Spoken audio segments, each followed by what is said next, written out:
Welcome back to the documentary about the Japanese civilization. They've now discovered the wheel and about early empires. Rose and fell. This should help them continue to grow as they advance through the world. They've decided to not switch any of theirs, as they think they're doing just fine with what they have. They will then decide to research masonry in order to build walls around their cities. They also research mysticism, which will help them increase their faith. Tokyo is looking like a promising city, but will continue to grow, as well as Kyoto. Muhammad Gandhi of India decides to send Kyoto a delegation, which they happily accept, hoping to build a friendship with India. They also decide to send a delegation of their own, which again will help them build their friendship, which they will hopefully declare, and they do. Excellent work. After finishing their campus in Kyoto, they decide to purchase a settler. This will allow them to build their third city, somewhere near Tokyo, hopefully. The capital will also manufacture a quadrille, which will allow them to continue to rule the sails around their kingdom. Great civilization of Japan has learned about masonry, which will allow them to build walls and other structures around their cities. They will then decide to research archery.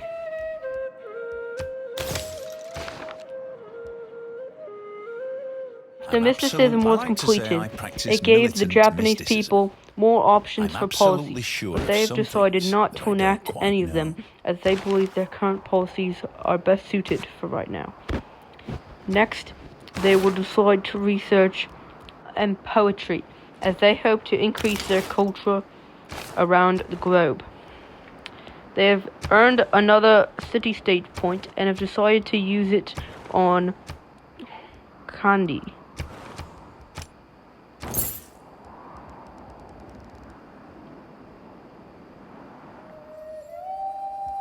This settler has finally reached the lands on which they will decide to build a new city. This city will be called Nagoya. But barbarians have already started approaching it. This will be a recurring theme and battle zone for the Japanese Empire. But in the meantime, they will decide to research a watermill. Nagoya will hopefully be a city producing a lot of wheat, as Tokyo is with cotton and rice, and Kyoto continues with their maritime resources. More barbarians quickly surround Nagoya. As I said earlier, this would be a great battleground for the Japanese Empire. With only a warrior, they are severely outnumbered. They are coming from this encampment up north by a village. Hopefully, the warrior will be able to defend just enough for reinforcements to arrive. They've held their own so far, attacking some horsemen, but I don't know how long they'll be able to hold off.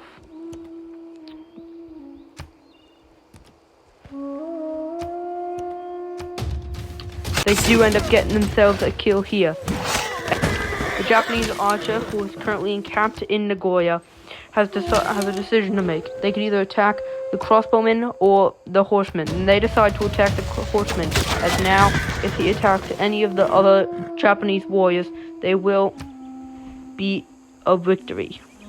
As the battle continues to rage on, the crossbowmen of the barbarians finishes off the Japanese warrior. It's a sad day for the Japanese Empire. They have lost a mighty defender. But they have researched bronze working, which will allow them to obtain more advanced military units, which will help them in this fight against the barbarians. But that is not all, as the archer will decide to continuously bombard the barbarian crossbowmen. Hopefully, they will be able to hold off and not let the barbarians capture Nagoya. But in the meantime, the Japanese civilization will research celestial navigation. Tokyo, being threatened by the barbarians, has decided to build medieval walls around their civilization.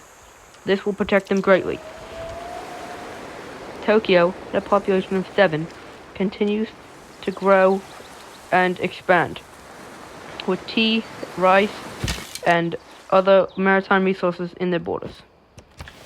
The archer, after scaring off the barbarians, has decided to approach north, where they will hopefully be able to take the barbarian encampment and end this fight once and for all. I ask With is a the tall new ship celestial navigation, and a star the to people steer her by. Japan will now be able to build harbors in their cities.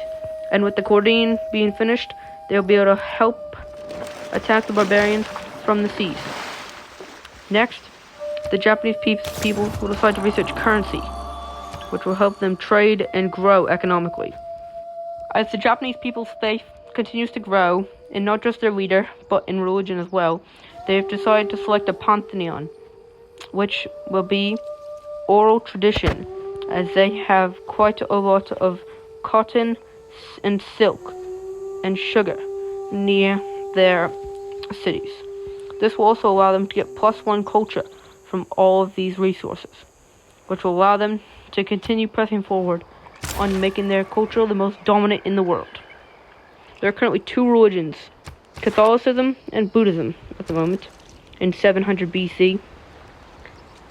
And in Kyoto, an oracle, a wonder of the world, would have been set to be completed, hopefully quite soon.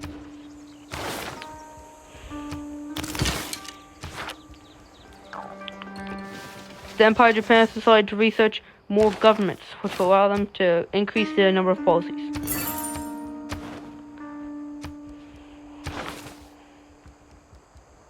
Speaking of which, they can't change any of those at the moment.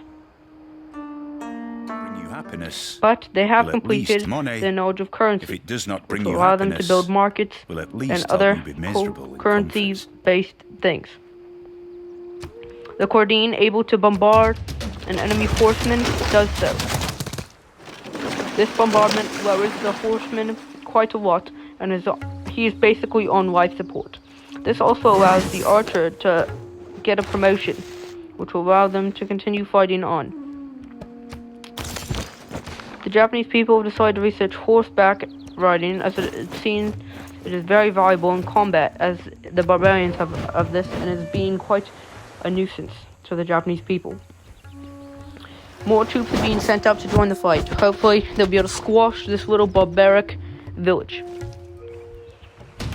Gandhi over here in the South Asia has built more cities and is getting closer and closer to the Japanese people. Hopefully this does not ruin our relationship in the future. Meanwhile, the archers continue to defeat more barbarians, but every day more barbarians seem to show up. This seems like a losing battle, but the Japanese people are not ones to give up easily, as they continue to bombard and attack these barbaric people.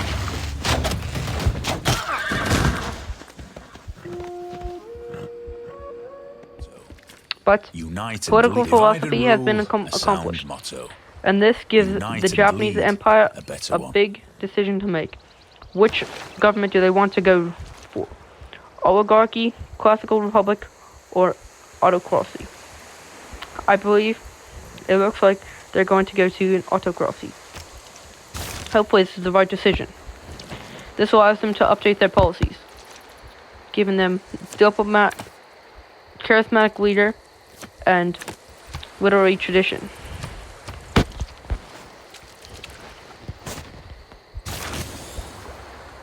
This has also decided to increase their construction knowledge. But the archers and the troops continue fighting. Their spearmen move up closer and closer to the enemy troops. And the cordon looks for a place to bombard, but there's no way they can. They're out of range, unfortunately. In the meantime, they've decided to research parks and recreation. That way they can include amenities in their cities and boost the people's happiness. A builder is being built in Nagoya because they have a lot of unfinished and unbuilt on land, which has good resources for them to use. Mount Everest was just discovered by our scouts, but this is in Muhammad Gandhi's land, so I don't think we'll be able to do much with it now. But Muhammad Gandhi has something for us, his religion, Buddhism, which he's sending over towards our cities to maybe convert them. Horseback riding has been accomplished though, and it seems that things are moving at a very rapid pace at the moment. Big changes are happening, including this change here, where the Empire of Japan has started to research more things for combat, as these barbarians won't go away.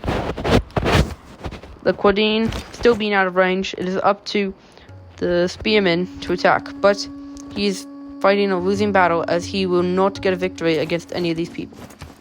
Hopefully he can bait them to getting closer to the Quadine, where they can bombard him from far away.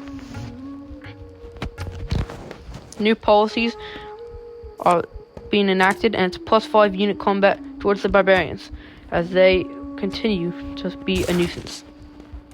The spearmen now being able to get from a major defeat to a minor defeat decides to take a gamble, hopefully, because he can heal, but the barbarians will not. Recorded history is next up on the agenda, and will soon be completed. Tokyo, with a population of 4, has multiple rice fields and cotton fields, and even some fish and borders. And Nagoya has multiple wheat fields and some bronze. And as you can see, Muhammad Gandhi's priests are in between the two cities, deciding which one they want to convert first. The Japanese Empire has no issue with Muhammad Gandhi doing this, as they have no interest in making their own faith. So, as long as this increases their relations with Muhammad Gandhi, he's okay with it. But Nagoya has decided to research theater square, as, again, Japan is trying to have the most dominant culture in the world.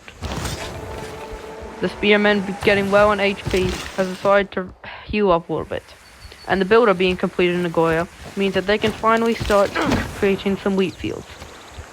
Tokyo's grown to a population of 5, and Nagoya is not far behind at 4. Kyoto way out in front at 8. Ironworking has just been finished. This allows the Japanese people to create swordsmen. The builder has finished making wheat fields and has finished the bronze work up top. This has completed all 3 of his builds that he has allowed.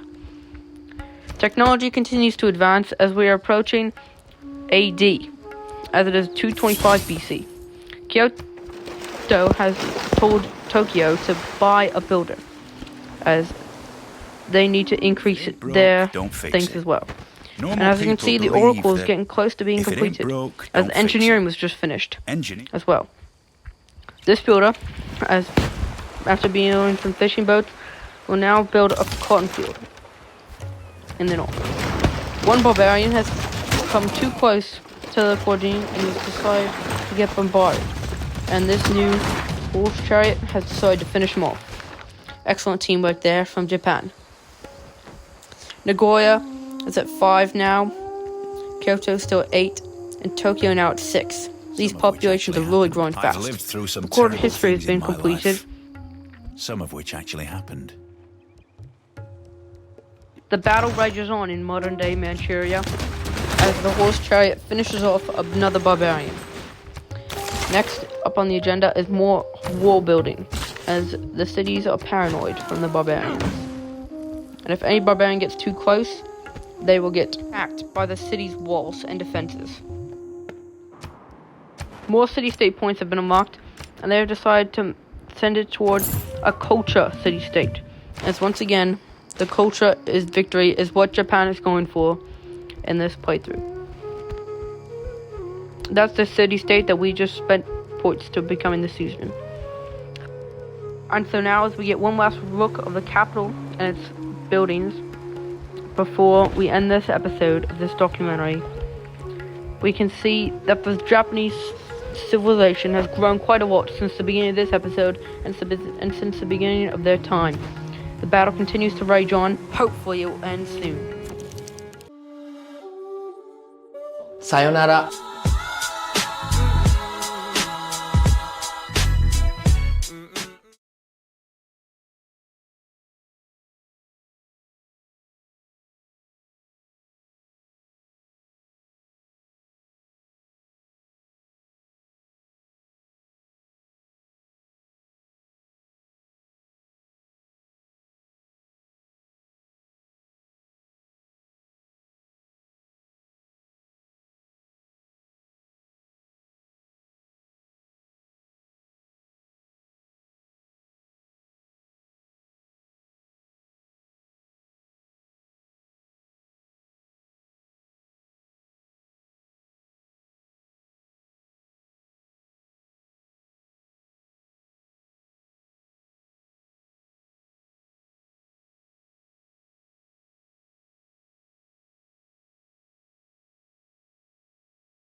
さよなら。